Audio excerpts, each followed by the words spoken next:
वालेकुम जी, क्या हाल चाल है आप सबके? ठीक है, खुश मज़े में है तो मैं बिल्कुल ठीक, आप सबकी दुआ से अल्हम्दुलिल्लाह। आज के व्लॉग का आगाज़ करते हैं। बच्चे गए हुए हैं स्कूल और हसीब का आज प्रैक्टिकल था, वो गया हुआ है उधर, और मैंने करनी है घर की सफाई। जैसे कि आप पीछे की हालत देख रहे हैं, सारा घर जो है वो उल्टा सीधा हुआ होता है मेरा। और ये जो पीछे मैट्रेस आप देख रहे हैं यहाँ से गायब है, असल में वो गया हुआ है साथ वाले रूम में, वहाँ पे सो रहे हैं इस टाइम पे हसन और मोहम्मद, दोनों सो रहे हैं, बाकी सब स्कूल में गए हुए हैं। तो मैंने सोचा कि सफाई जो है वो शुरू कर लेती हूँ। बहुत ही ज़्यादा गंद हो रहा है यार, और हेल्पर जो है ना वो बस मिल ही नहीं रही। एक तो गर्मी बहुत ज़्यादा, ऊपर से मेरा घर ऊपर का है, तो मुझे लगता है बेचारी ना वो इस गर्मी से भी तंग आके निकल जाती हैं।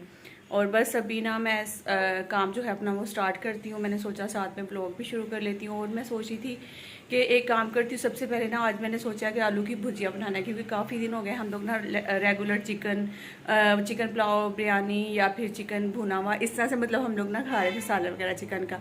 तो मैं सोच रही हूँ कि आज ना आलू की भुजिया बना लेती हूँ। एक तो उसको फटाफट काट के बड़ी सिंपल तरीके से बनती है ना, उसमें प्याज टमाटर कुछ भी नहीं डालना है, सब कुछ मैं अभी आपको बताती हूँ। फटाफट सालन वो बन जाता है। मैं सोच रही हूँ कि वो रखती हूँ, चूल्हे पर चढ़ाती हूँ, साथ में आके ना फिर अपना दूसरा काम शुरू कर लेती हूँ। तो उससे फ़ायदा ये होगा कि मेरे सारे काम ना साथ साथ फटाफट हो जाएंगे और बच्चों के आने से पहले पहले सब काम ख़त्म कर लूँगी। और अगर आप मेरी हालत देखें ना, यहाँ पे पसीना चेक करें ज़रा, उफल्ला। और ये देखे दाने इतने मोटे मोटे निकल रहे हैं ना मेरे मुंह पे कि मैं आपको क्या बताऊं यार, बहुत बड़े बड़े दाने निकल रहे हैं, क्योंकि सफाई खुद करनी पड़ी है, डस्टिंग करनी पड़ी है, फिर टेंशन होना ऊपर से घर गंदा है या फिर ये चीज़ें, तो ना बहुत ज़्यादा टेंशन से भी मुझे दाने निकलते हैं। यकीन करें, आसिफ मुझे अक्सर बोलते हैं, आसिफ कह रहे जब भी तो किसी भी किस्म की टेंशन लेती है ना, तेरे मुंह पे दाने निकल आते हैं। तो ये वाकई में सच है। और टेंशन ना इस टाइम पे बस यही होता है कि अगर आपका घर हर वक्त नीट एंड क्लीन हो, किचन साफ़ सुथरा होना सुकून होता है। अगर ये चीज़ें साफ़ सुथरी नहीं ना तो बिल्कुल भी सुकून नहीं आता। तो ये चीज़ें होती हैं। तो बस अभी चलते हैं, चल के मैं सालन जो है वो चढ़ा देती हूँ और साथ में फिर अपना काम भी जो है ना वो शुरू कर लेती हूँ। साथ लगा लूँगी तलावत, ताकि तलावत चलती रहेगी और फिर मेरे काम भी होते रहेंगे। तो इस तरह से अपना सब मैनेज करते हैं। यहाँ पे मैंने आलू जो है उनकी कटिंग कर ली है, कुछ इस तरीके से थोड़े मोटे मोटे से रखे हैं, और ना ही मैंने बहुत बारीक रखे हैं। जब जल्दी हो तो फिर इसी तरह से आलू फटाफट काट लें।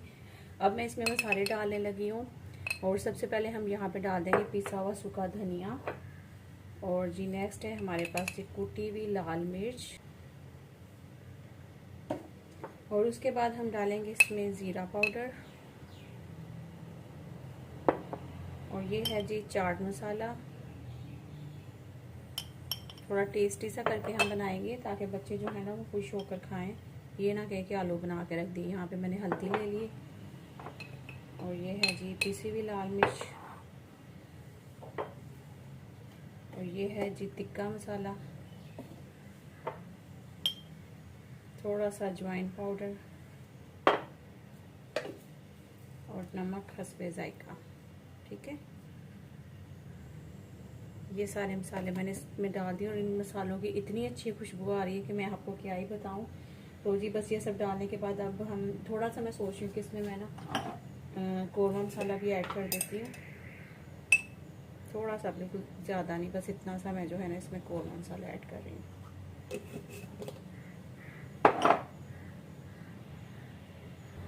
तो जी अब हमने क्या करना है, बस ये सारे मसाले डाल दिए, उसके बाद मैं इसके ऊपर डाल दूँगी जी पानी, इतना कि जिसमें ये आलू जो है ना वो गल जाए। अच्छा, इसके अलावा भी अब एक और चीज़ हम इसमें ऐड करेंगे, और वो है जी घी या ऑयल, जो आपके पास हो। अभी मेरे पास जग में जो है वो ऑयल नहीं है, मुझे निकालना पड़ेगा, गर्मी बड़ी हो रही है, काम भी करने हैं, तो मैंने सोचा कि मैं घी ऐड कर देती हूँ। वैसे घी में भी जो है ना वो चीज़ें बहुत अच्छी बनती है। तकरीबन मैंने 2-3 चम्मच जो है ना वो ये वाले इसमें डाल दिए। ठीक है, अब बस इसको हम चूल्हे पर चढ़ा देते हैं।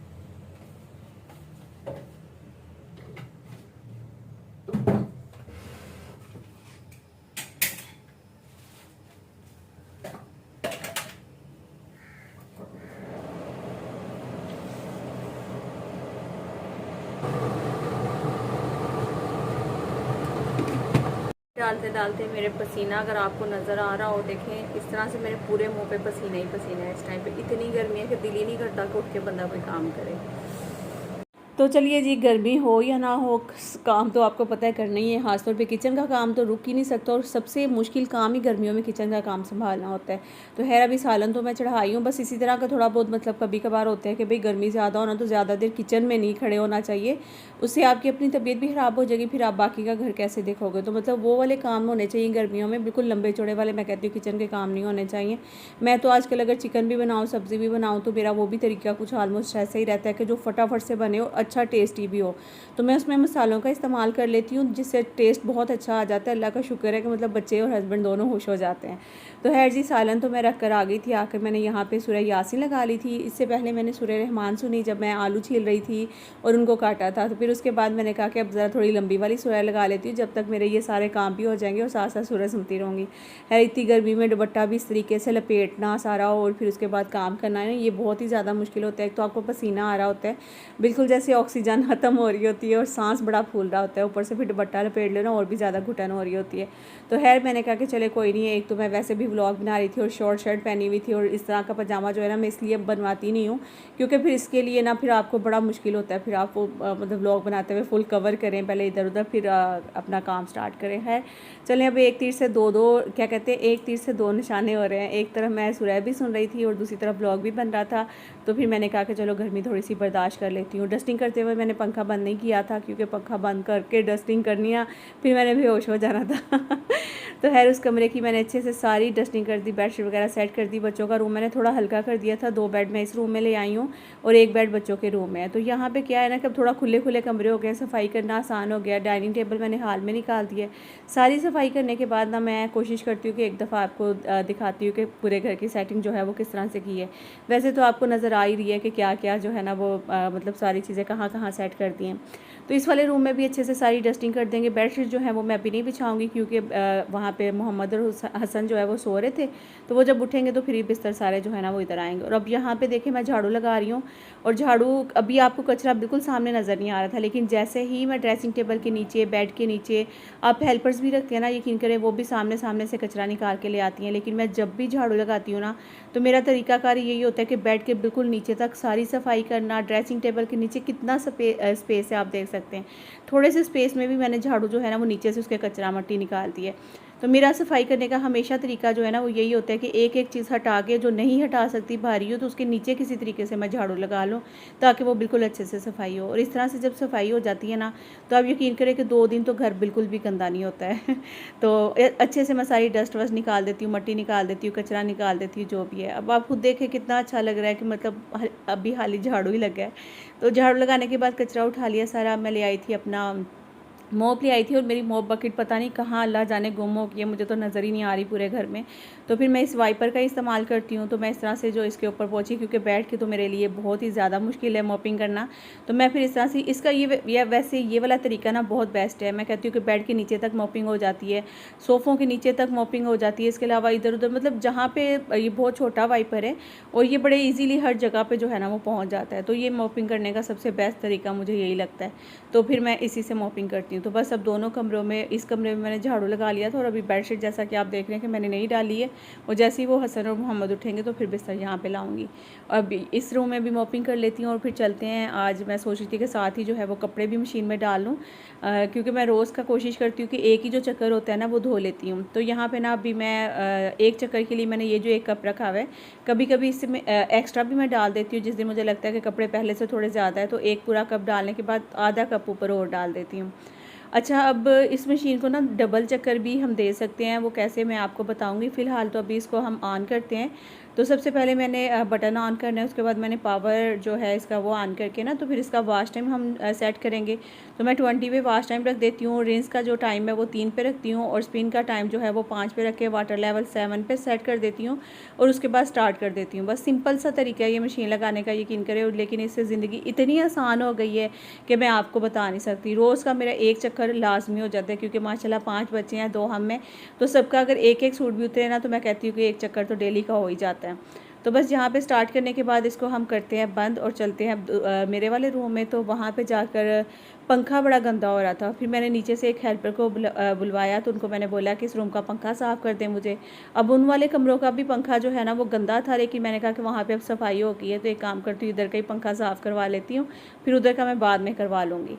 तो बस यहाँ का पंखा साफ़ होने के बाद फिर इस रूम की भी अच्छे से एक दफ़ा सफाई कर लूँगी। और सारा जो है ना, अच्छा इसको मैंने सफाई के लिए बोला कि अगर तुम सफाई करती हो तो तुम यहाँ की सफाई वगैरह कर लो। तो इसने कहा कि मैं बहुत दूर से आती हूँ और मुझसे ज़्यादा काम होता नहीं, मैंने 1-2 ही घर रखा हुआ है, बस उसी में काम करती हूँ। मैंने कहा चलो कोई नहीं।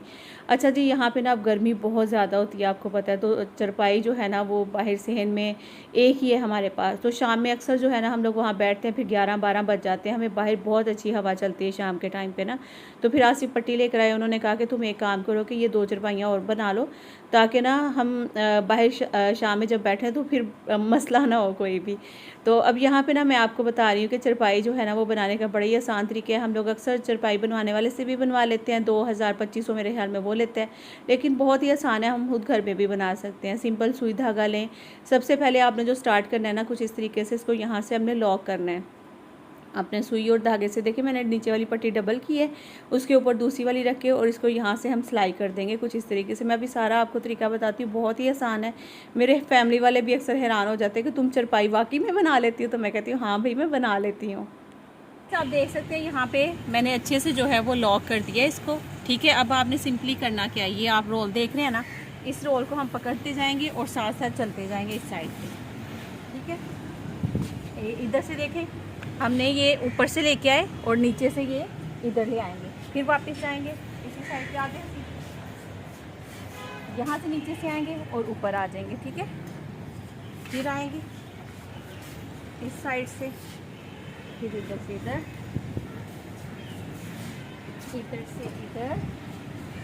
अब आप देखिएगा। अच्छा यहाँ पे एक चीज़ नोट करें आप कि ये जो पट्टियाँ हैं ना, आप लोग सोचेंगे कि नौरीन यहाँ पे हमने कितनी रखनी है, ठीक है। हर 4 ये जो फिंगर्स होती हैं हमारी, इसके आपने 4-4 उंगली के फासले पर जो है ना वो पट्टी लगाते जाना है, ठीक है।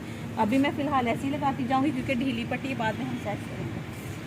सारा दिन तो अंदर बैठ के भी हम लोग गुजार लेते हैं क्योंकि ऊपर का घर है ना, गर्म भी बहुत ज़्यादा होता है और शाम में तो बिल्कुल बहुत ही ज़्यादा अंदर की तरफ घुटन हो जाती है कमरों के और दिल करता है बस बाहर सेन में ही बैठे रहें। तो तकरीबन हम लोग 11-12 बजे तक बाहर सेन में ही बैठे रहते हैं। तो बस इसीलिए फिर मैंने कहा कि चरपाइयाँ बनानी भी ज़रूरी हैं और फिर ज़ाहिर है बच्चे भी होते हैं, मैं भी, बच्चे आसिफ भी, तो फिर हम सारे जो है ना अच्छा जी अब ये देखें, ये हमने रखी 4 यहाँ पे फिंगर्स, उसके बाद इसको इधर सेट कर दिया, ठीक है। इसी तरह से हम ये सारी पट्टियाँ जो आप देख रहे हैं इसको हम ऐसे ही सेट करेंगे, ठीक है। ये देखें, ये यहाँ पे सारी हमारी पट्टियाँ पूरी आप इधर से देखेंगे तो ये सारी आमने सामने सेट हो गई। इस साइड पे कितनी पट्टियाँ लगी हैं, 1 2 3 4 5 6 7 और 7 पट्टियाँ जो है वो इस तरह से लगी हैं। अब ये पट्टी जो हमारी जहाँ पे एंड हुई है, इसी के नीचे से हम ये पट्टी इस साइड पे मोड़ लेंगे, ठीक है। नीचे से ये ऊपर की तरफ मोड़ लेंगे। उसके बाद फिर आपने ये एक पट्टी, जैसे हम यहाँ से ऊपर जा रहे हैं तो यहाँ से हम इसको ऐसे कर लेंगे, ये देख रहे हैं, समझ में आए हैं।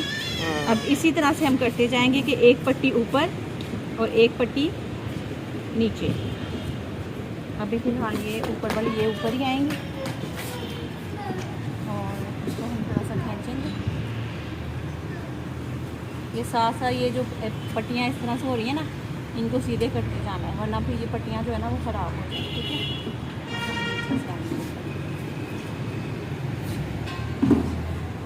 सही है। अब हम क्या करेंगे, ये देखिए इधर आए, ये समझने वाली बात है, बड़ी करीबी वो है, ठीक है। इसको इग्नोर नहीं करना इन चीज़ों को। अब ये पट्टी हमने जो नीचे आए ना, अब जो पट्टियाँ ऊपर हैं इनको हम नीचे करेंगे और नीचे वाली को ऊपर करेंगे, सही है। ये मैंने ऊपर से लेकर गई पट्टी को, यहाँ से इसको रोटी पकड़ती हूँ,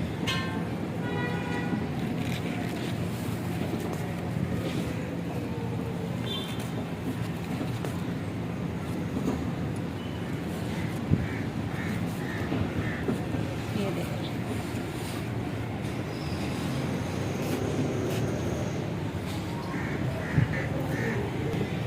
पूरा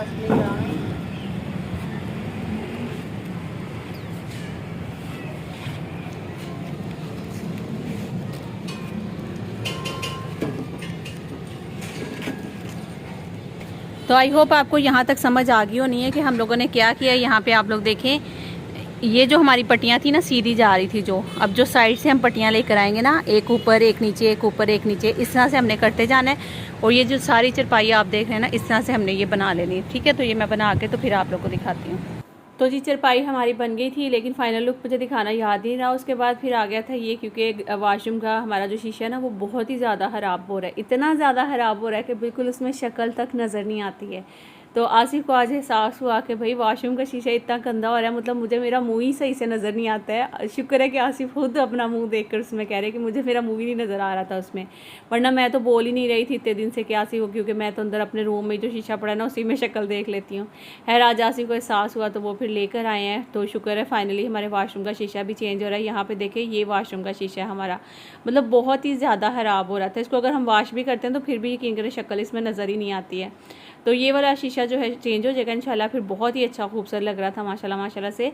और अभी ना हसन के कुछ दोस्त आए थे तो उससे कहा कि मामा जल्दी से ना मुझे लीमू पानी बना कर दें, और उसमें ना वो जो तुख मलंग है ना वो भी आपने डाल के देना है। मैंने कहा कि चलो ठीक है। मैंने उनको अलग से भिगो दिया था गिलास में, ये देखिए अभी मैंने इसमें ऐड कर दिया। फ़ौरन से काला नमक डाला, नींबू डाला, थोड़ा सी चीनी डाल दी और दूसरा वाला सफ़ेद वाला नमक डाल के इसको मिक्स किया अच्छे से लीमू को। उसके बाद फिर मैंने इसमें ये जो तुख मलंगा था वो मैंने इसमें ऐड कर दिया। बस अब थोड़ा सा जामे शरी ऐड करेंगे और ये ठंडा सा पानी उनको बना कर देंगे। अच्छा मैं कह रही हूँ जिस तरह से गर्मी है ना आजकल, तो बच्चों को भी ना हमें यही बना के हर वक्त रखना चाहिए। जो आम पानी है वो ज़्यादा पिया तो जा रहा है, उससे हर वक्त ऐसे लगता है कि पेट भरा हुआ है और बहुत ज़्यादा भारी भारी सा फील होता है, खाना भी नहीं खाया जाता। तो मेरे ख्याल में कोई इस तरह के शरबत वगैरह अगर बना के बच्चों के लिए रखें, एक तो नमकियात पूरी होती रहती है, दूसरा पानी भी बच्चे पी लें तो वो हैवी फील नहीं होता। अच्छा जी, अब मैं आपको बताती हूँ कि यहाँ पे देखें कि वॉशिंग मशीन को, ऑटोमेटिक वॉशिंग मशीन को हम लोग डबल चक्कर कैसे दे सकते हैं एक ही दफ़ा में ना। ये देखें, अब मशीन में मैंने कपड़े डाले थे, मशीन चल रही थी, अभी वो 12 मिनट पे आ गई है ना वॉश टाइम जो है इसका। अच्छा वॉश टाइम जब भी इसका हम लोगों ने अब देखे 9 मिनट पे आ गया। यहाँ पे मैं अब फ़ौरन से जो है ना चाइल्ड लॉक खोलूँगी। पहले तो चाइल्ड लॉक खोलने के बाद मैं इसको स्टॉप करूँगी। ठीक है, स्टॉप करने के बाद इसका जो वॉश टाइम है मैं वो दोबारा से जो है ना वो 15 पे या 20 पे जितना आप बढ़ाना चाहते हो ना उस तरह से आप इसका वॉश टाइम बढ़ाएं। उसके बाद दोबारा से प्ले करें और चाइल्ड लॉक लगा दें। मतलब ये हो जाएगा कि आपने एक ही दफ़ा में चक्कर मशीन में डाला है। मतलब समझ लीजिए जैसे हम लोग अपनी मशीन यूज़ करते हैं तो उसका टाइमर घुमा देते हैं तो वो 2 चक्कर अक्सर कपड़ों को दे देते हैं ना, तो सेम इस तरह का इसमें भी हम लोग कर सकते हैं। तो आई होप आपको ये वाली टिप भी बहुत अच्छी लगी होगी। तो आप लोग कमेंट करके ज़रूर बताना। बाकी अपना अपने प्यारों का ख्याल रखें, दुआ में याद रखें, लाइक जो करें, न्यू आएंगे सब्सक्राइब करें। मिलती हूँ नेक्स्ट व्लॉग में, जब तक के लिए अपना ख्याल रखिएगा। अल्लाह हाफिज़।